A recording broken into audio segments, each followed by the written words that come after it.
I still remember the exact sound my passport made when it struck the ground.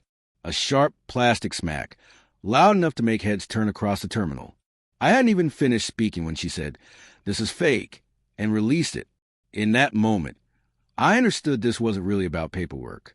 It was about control. The day was supposed to be ordinary. An early morning flight, that half-awake airport atmosphere, the constant hum of rolling luggage mixed with the smell of coffee.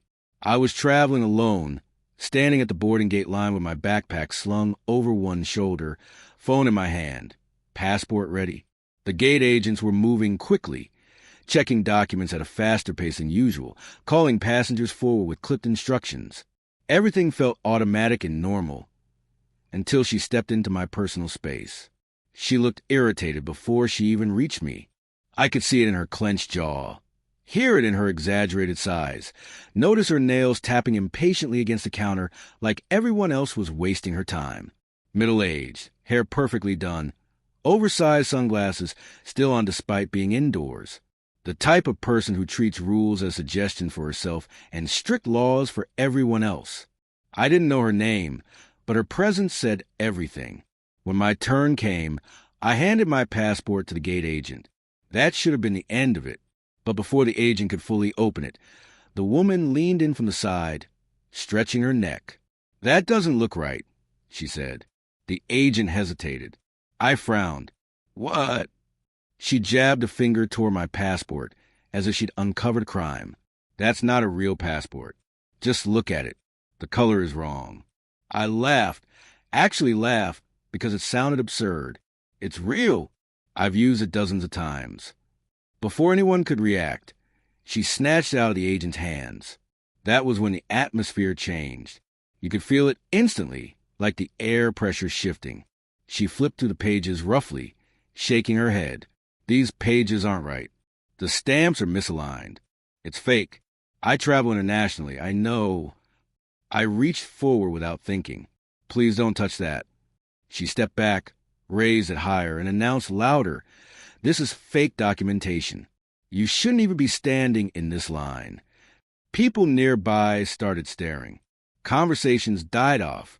Phone stopped mid-scroll. Heat crept up my neck. Not embarrassment yet, just disbelief. This wasn't a disagreement. It was a public accusation. The gate agent finally spoke. "Ma'am, please give the passenger their passport back." Instead of handing it over, she dropped it, not by accident, not gently. She let it fall on purpose and said, "Call security." The passport hit the floor and slid slightly beneath the rope barrier. For a brief moment, no one moved. I stared at it like something had been knocked out of my hands. That small booklet held everything. My identity, my travel history, my entire life stamped into pages. And a stranger had just decided it wasn't real. I didn't do anything, I said, my voice tighter than I expected. "You can't just—" She cut me off. "People fake these all the time. Don't act innocent. You think I don't know? I live in a gated community. We deal with fraud constantly." That sentence stuck with me. "We," as if she automatically spoke with authority. The gate agent motioned to another employee, clearly uncomfortable. A second staff member joined, voices lowered, whispering. I heard someone say "cops," and my stomach sank.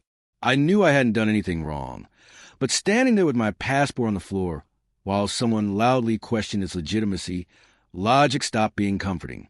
All I could think was, what if I miss my flight? What if this spirals? Security arrived first, followed by airport police. Calm, professional. But suddenly the situation felt very real. One officer picked up my passport carefully, like evidence, and asked me to step aside. The woman, ChatGPT, can make mistake. She crossed her arms, looking pleased with herself. "See? I told you it was fake." That was the moment something clicked for me. She wasn't confused. She wasn't mistaken. She was enjoying every second of this. As I stood there waiting for the officers to review my passport, heart pounding, surrounded by crackling radios and curious stares, I had no idea this was only the start, or that the verification process would uncover something far more shocking than a passport ever could. The worst part was that no one questioned her at all. They guided me a few steps away from the gate, just far enough that I couldn't interfere, but close enough to still see her. One officer held my passport under the bright counterlight, turning the pages slowly and carefully. Another asked routine questions: where I was flying, how long I'd had the passport, whether it had ever been replaced. I answered steadily, but inside everything felt like it was racing.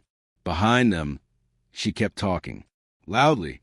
"I'm telling you, I've seen fake ones before," she said, leaning toward the counter again. "They mess up the font or the laminate or the stitching, and people like him think no one will notice." People like him. She didn't need to explain. The implication hung there, heavy and ugly. The gate staff tried to calm her. "Ma'am, please step back. We're handling this." She scoffed. "I'm helping.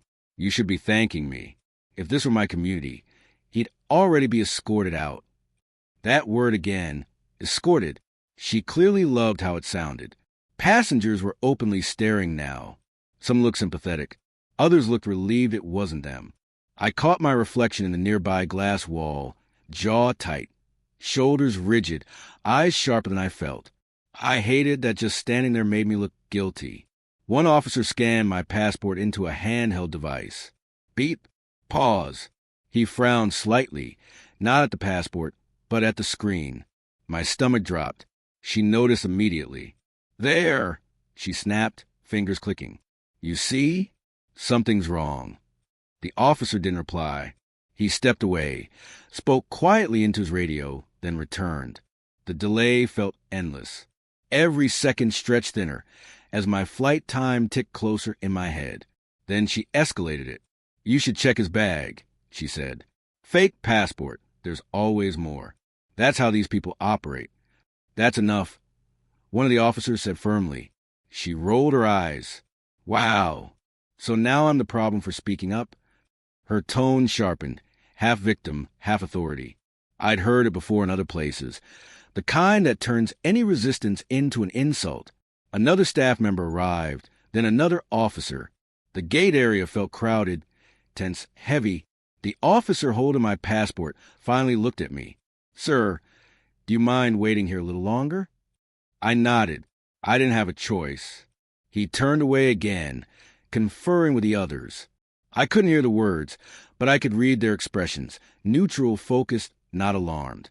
That gave me a sliver of hope. She noticed and didn't like it. "So, are you going to admit it's fake or not?" she demanded. No one answered. She leaned toward me.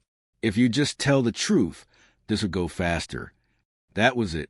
"I am telling the truth," I said, louder than I meant to. "You grabbed my passport. You dropped it. You accused me. And you're still talking." The area went quiet for a brief second. Her eyes widened, not with fear, but outrage. "Excuse me?" An officer immediately stepped between us. "Ma'am, please step back." She threw her hands up. Unbelievable. I try to protect people, and this is the thanks I get. Protect people from me? The officer with my passport returned. He didn't look at her. He looked directly at me. "Sir, your passport is valid." The words hit me like air after being underwater. My shoulders sagged before I could stop them. "Okay," I said quietly. She laughed, a short, disbelieving sound. "No, it's not. You didn't check it properly. Run it again." The officer nodded once. "We already did. Twice." Her smile flickered, then vanished. "Then verify hers," she said, pointing at the gate agent. "Or mine. Something's wrong here." That was when the officer finally turned to her. "Ma'am, may I see your identification?" Her face froze for just a moment. In that moment, I knew this wasn't going to end the way she expected. The confidence drained from her almost visibly. She hesitated, then laughed like it was a joke. "Why would you need my ID? I'm not the one with the fake passport." The officer didn't smile. "You involved yourself in a security matter and made a formal accusation. We now need to verify your identity as well." For the first time since this began, she looked unsure. She rummaged through her purse too slowly. Papers, lipstick, phone, talking nonstop as if words alone could delay reality. This is ridiculous. I fly all the time. I live in a private community. I know how this works. Eventually, She handed over an ID card. The officer examined it once, then again. His partner leaned closer. They exchanged a quiet look, not shocked, not dramatic, just knowing. The kind of look that says, here it is. My heart started pounding again, but this time it wasn't fear. They stepped away with her ID and ran it through the same system. Beep. Pause. Longer pause. She crossed her arms, tapping her foot. Well, are you going to apologize to me? No one answered. The officer returned and spoke carefully. Ma'am, this identification doesn't match any active travel record. Her head snapped up. What? Your ID is expired, he continued, and the boarding pass you scanned earlier doesn't belong to you. The silence afterward was deafening. That's impossible, she said quickly. I use my husband's booking sometimes. Everyone does. No, the officer said flatly. They don't. The gate staff pulled up records. Another employee joined them. Quiet typing. More confirmation. The moment felt unreal, like the entire terminal had tilted. The officer faced her again. You're not cleared to board this flight. Her voice jumped. This is insane. You're taking his side after everything I pointed out. Finally, someone said it plainly. Ma'am, his documents were valid from the start. The only irregularity here is yours. Her mouth opened, closed, then opened again. She tried to pivot. Well, maybe if he hadn't brought such a suspicious-looking passport. That's enough, the officer said. Step aside. They didn't escort me anywhere. They escorted her. As she was led away, she twisted back, glaring at me like it was still my fault. You planned this. People like you always do. I said nothing. I didn't need to. The gate agent returned my passport with both hands. I'm really sorry about that, she said quietly. You're cleared to board. An actual apology. As I walked down the jet bridge, legs still shaky, something hit me harder than the accusation ever had. She hadn't dropped my passport because she thought it was fake. She dropped it because she expected the system to side with her automatically. Authority without proof. Power without question. Guilt without evidence. And when the system finally worked, when facts mattered more than confidence, she had nothing left. I took my window seat, buckled in, and watched the runway as the plane began to move. Somewhere behind me, I knew she was still arguing, still insisting, still convinced she'd been wronged. But for once, the gate closed without her. And my passport? It never stopped being real. If you enjoyed this story, make sure to hit that subscribe button. Every subscription motivates me to bring you even more dramatic and satisfying HOA stories. Don't forget to tap the bell so you never miss a new upload. I'll see you in the next story, where justice gets even sweeter.